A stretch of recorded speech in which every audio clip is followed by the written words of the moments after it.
4-5 লোক এখানে আসে। মুরাদ যা আজকের এই মামলার বাদী, আমরা যে মামলার আসামি, মুরাদ আমাকে সালাম দিয়ে আমার ঘরে বসে কথা বলে কি জন্য আর কিছু না, খালি সালাম কালাম হলে উঠে চলে যাবো।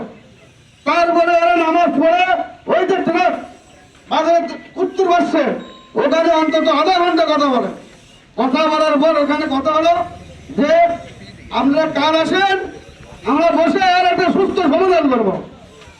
এই বলে আমি তখন চলে যাই। যাওয়ার পরে ইউনো সাহেব বলে দিচ্ছেন যে হাট বিটিতে কোনো খাজনা নয়, তাহলে হাট বিটিতে যদি খাজনা নয় সেই জন্য কেমনে মামলা, সে বলছি কেমনে মামলা নেয়।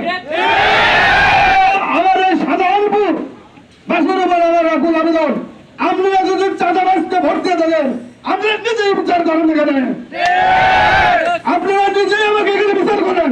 আইনের লাগবে না, আইনের লাগবে। আমাকে 800 সালে ভোট দিয়েছে, তারা কি সন্ত্রাসীকে যদি ভোট দিয়ে থাকে তারা নিজে বিচার করে আমি মাঝে মাঝে দেবো। আর পুলিশ ভাইয়ের কাছে আমার অনুরোধ, আপনারা আমাকে ধরতে পারবেন, আপনারা দরকার হলে আমাকে কল দেবেন, আমি তো আপনাদের কাছে ধরে দেবো। আর এই যে আসামি বিচ্ছন আছেন তোদের কেউ থাকবেন না, আসলে আপনারা একে একে সকলকে ফোন দিয়ে একত্র করে আবেদন দিয়ে চলে যান।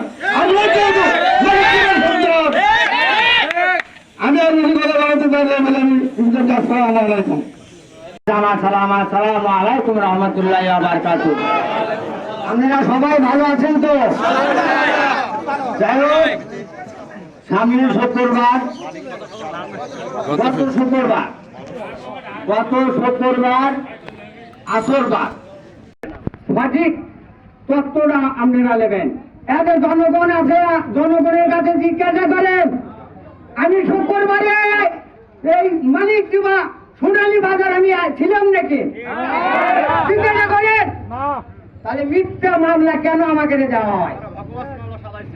এই যে কেশব ভাইয়ের আমার দেখেন, এই দেখেন জিল্লার যাকে মামলা আছে, দেখে এদিকে আসো, এই দেখে এইদিকে আসো জনগণ, এই দেখে এদিকে আসো,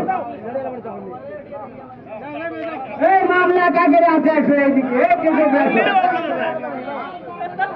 আমার দাবি আপনাদের কাছে, দিন মেরে দিন খায় আমার কেশব ভাইয়েরা, এই কেশব ভাইয়েদের মামলা কেন হলো আমাকে?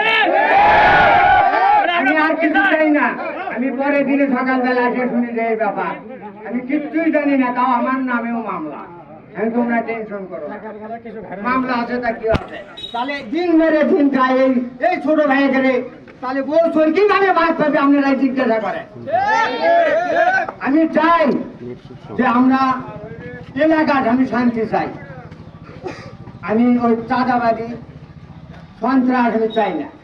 আমরা বাংলাদেশে 12 আনা লোক হলে গরিব, আপনারা জানেন বাংলাদেশে 12 আনা গরিব, পেট ভরে যদি এক মুঠ ভাত খেয়ে যদি ঘুমোতে পারে, এর মতন শান্তি আর কোনটি আছে আপনারা বলেন?